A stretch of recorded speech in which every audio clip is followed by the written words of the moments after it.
रामपुर गांव में सभी लोगों को डोसा खाने का बहुत शौक था। शालिनी, आज मेरी पगार मिली है, चलो आज मैं तुम्हें इस गांव के मशहूर डोसे को खिलाता हूँ। अरे वाह, मुझे तो डोसा बहुत पसंद है, पर आप तो ऐसे बोल रहे हो जैसे पहली बार डोसा खाने जा रहे। मोहन अपनी पत्नी को लेकर चला गया। अरे भैया, जरा 2 प्लेट डोसा लगाना। क्या बात है भैया, लगता है आज पगार मिली है आपको, है? जरूरी है कि जब पगार मिली हो तभी मैं तुम्हारी दुकान पर डोसा खाने आऊं। आज मेरी बीवी का मन था इसलिए लेकर आया। खैर, डोसे वाले ने उन दोनों के लिए डोसा लगाया और दोनों ने बड़े ही चाव से खाया। डोसा खाकर दोनों लोग अपने घर वापस आ गए। मोहन, हम दोनों की जिंदगी बिल्कुल एक जैसी है, न ही तुम्हारा इस दुनिया में कोई है और न ही मेरा। अच्छा हुआ ऊपर वाले ने हम दोनों को मिला दिया, हम दोनों एक दूसरे का सहारा हैं। शालिनी, मेरे माँ बाप तो बचपन में ही गुजर गए थे। काश मेरे माँ बाप होते तो तुम्हें अपने सास ससुर का भी प्यार मिल जाता। मोहन, जो हमारे पास नहीं है उसको लेकर दुखी नहीं होते, बल्कि जो हमारे पास है उसे लेकर हमेशा खुश रहना चाहिए और ऊपर वाले का धन्यवाद अदा करना चाहिए। शालिनी और मोहन के बीच बहुत प्यार था। मोहन गरीब जरूर था, लेकिन प्यार की कमी बिल्कुल नहीं थी। शालिनी, हम लोग भले ही कुछ बड़ा नहीं कर पाए, लेकिन हम अपनी आने वाली संतान को खूब पढ़ाएंगे लिखाएंगे और बड़ा आदमी बनाएंगे। बड़ा आदमी क्यों, बड़ी औरत क्यों नहीं? हाँ, कोई भी हो, ये तो एक कहावत है, चाहे लड़का हो या लड़की या फिर दोनों एक साथ हो जाएं, दोनों को ही पढ़ाएंगे लिखाएंगे और बहुत बड़ा इंसान बनाएंगे। हमारे लिए लड़का लड़की में कोई फर्क नहीं, पर उन्हें हमारे जैसी गरीबी नहीं देखनी पड़ेगी।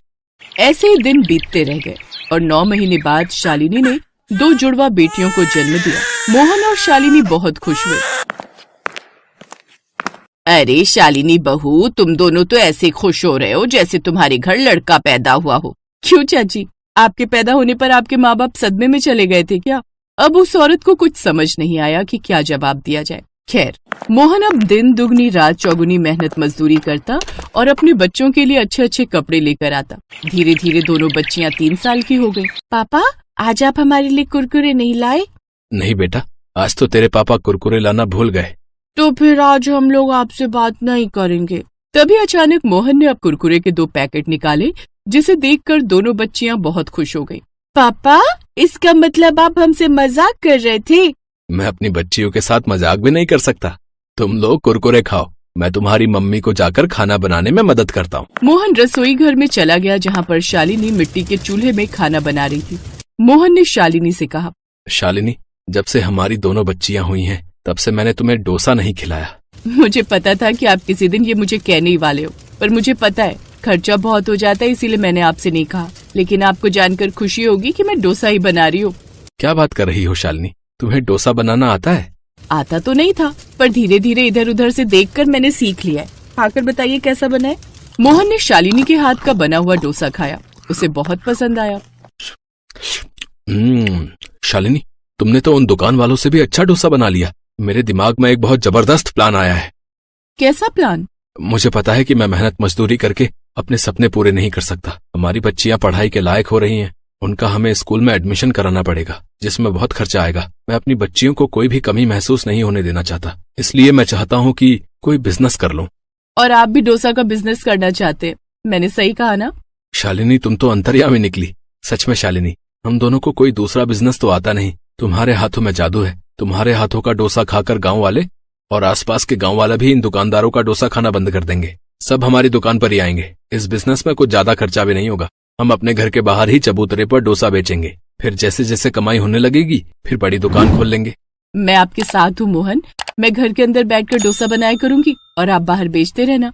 कल से ही काम शुरू कर देते हैं। आप जल्दी से जाइए, सामान लेकर आइए। अगली सुबह जल्दी उठकर मोहन डोसा बनाने का सारा सामान ले आया। शालिनी ने अपने हाथों से बहुत ही स्वादिष्ट डोसा बनाए और मोहन अपने घर के बाहर चबूतरे पर उन्हें रखकर बेचने लगा। काफी देर तक उनकी दुकान पर कोई नहीं आया, पर थोड़ी देर बाद एक आदमी आया। अरे मोहन, अरे तुमने डोसे की दुकान कब खोली भाई? जरा एक प्लेट लगाओ तो। बस भाई साहब, अभी अभी खोली है, खाकर बताइए कैसा लगा स्वाद। मोहन ने शालिनी का बनाया हुआ डोसा उस आदमी को खिलाया। खाने के बाद उस आदमी ने कहा, हाँ ठीक ठाक है, लेकिन तुम जो है ना भाई, उन लोगों को टक्कर नहीं दे पाओगे। वो पुराने धुरंधर हैं, सारे गांव वाले उन्हीं के पास जाते हैं। गांव वालों को उनके डोसे की आदत पड़ चुकी है। तुम्हें अगर अपना धंधा चलाना है तो कुछ अलग करना पड़ेगा। वरना कोई नहीं आएगा।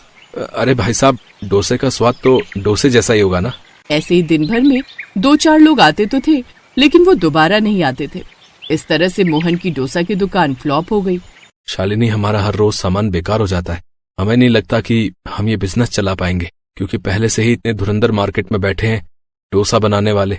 मोहन, हमें हार नहीं माननी चाहिए। अगर हम इस बार हार गए तो कभी तरक्की नहीं कर पाएंगे। फिर हमारे सारे सपने अधूरे रह जाएंगे। अपनी बेटियों को पढ़ाने का सपना भी सपना ही रह जाएगा। लेकिन शालिनी, हमारे पास इतने पैसे नहीं है कि हम हर रोज डोसा बनाएं, और जब सारा सामान बिकता नहीं है तो बर्बाद हो जाता है। आपको याद है पहले दिन जो आदमी आया था उसने क्या कहा था? उसने कहा था कि हमें कुछ अलग करना पड़ेगा।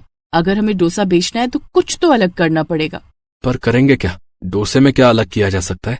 मोहन और शालिनी आपस में बात कर ही रहे थे कि तभी वहाँ पर उनकी दोनों जुड़वा बेटियां आ गईं। पापा, कुरकुरे। बेटा, मैं अभी बाजार जाऊंगा तो कुरकुरे ले आऊंगा। पापा, हमें डोसा में कुरकुरी डालकर खाने हैं। शालिनी, बच्चे भी ना जाने कैसी डिमांड कर देते हैं। भला कुरकुरे वाला डोसा कौन खाता है? तभी अचानक शालिनी का माथा ठनका। मोहन, हमारी बच्ची ने तो एक नया बिजनेस आइडिया दे दिया। हम लोग कुछ अलग तरीके का डोसा बनाने के बारे में सोच रहे थे ना, तो क्यों ना हम कुरकुरे वाले डोसा बनाएं? अरे वाह, ये तो बिल्कुल अलग और नया है। वो उसी वक्त ढेर सारे कुरकुरे के पैकेट ले आया और अपने डोसे में कुरकुरे डालने लगा। उसने एक बोर्ड भी लगा दिया जिस पर लिख दिया, कुरकुरे डोसे वाली। शालिनी, इस बार दुकान पर भी तुम ही रहोगी। ये दुकान मैंने तुम्हारे नाम पर ही खोली है, जिसका नाम है कुरकुरे डोसे वाली। अब देखना, लोग कुछ अलग देखकर हमारी दुकान पर जरूर रुकेंगे। अगले दिन शालिनी कुरकुरे डोसे वाली बनकर अपनी दुकान पर खड़ी हो गई। लोग अजीब सा नाम देखकर रुकने लगे। अरे बहन जी, ये कुरकुरे डोसा पहली बार देख रहा हूँ, क्या है ये? एक बार खाकर देखिए, पता चल जाएगा। शालिनी का कुरकुरे डोसा खाकर वो आदमी अपनी उंगलियां चाटता रह गया। वो 3 प्लेट डोसा खा गया। धीरे धीरे बढ़ती गई रात तक भीड़ कम होने का नाम ही नहीं ले रही थी। रात 10 बजे उन्होंने दुकान बंद की। शालिनी, हमारी बच्चियों का आइडिया तो काम कर गया। जितना अभी तक नुकसान हुआ था, आज एक दिन में ही दुगना कमा लिया हमने। कुछ ही महीनों में कुरकुरे डोसे वाली आसपास के गांव में भी फेमस हो गई। 1 साल के अंदर ही उन्होंने अपना घर भी ठीक करवा लिया।